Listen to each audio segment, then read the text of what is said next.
இவனடா எப்படி உட்காந்துருக்கான் தெரியலையே.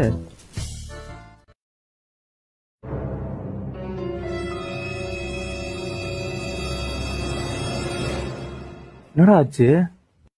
ஒன்னும் இல்லையா. ஒண்ணும் இல்லையா? அப்புறம் ஏன்டா அழுட்டு உட்காந்துருக்க? நான் உயிருக்கு லவ் பண்ண ஒண்ணு என்ன விட்டு போயிட்டாயா? சரிடா, அதுக்கு என்ன பண்ணலான்ற? இப்ப அந்த பொண்ணே விட்டு போயிட்டா, அதனாலதான் செத்தல எனக்கு. சாவ போறியா? சரி வாங்க பூச் பண்ணுவோம். அவன் சாவன்னு சொல்லிட்டு இருக்கான், நீ விளையாண்டு இருக்க. உட்கார்றா கம்முன்னு. சரி விடுறா, வேற பொண்ணு பாத்துக்கலாம்டா. வேற பொண்ணா? இதுக்கு முன்ன பின்ன நீ லவ் பண்ணிருக்கியா?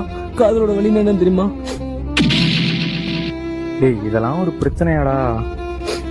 வாழ்க்கையில இதெல்லாம் விட பெரிய பெரிய பிரச்சனைலாம் இருக்குடா. அந்த பொண்ணு விட்டு போனதுல 1000 கத்தி என்ன குத்தமா இருக்கியா? 1000 கத்தியா? 1000 கத்தியா? ஏடா கத்தி இல்ல ரத்தமும் இல்ல.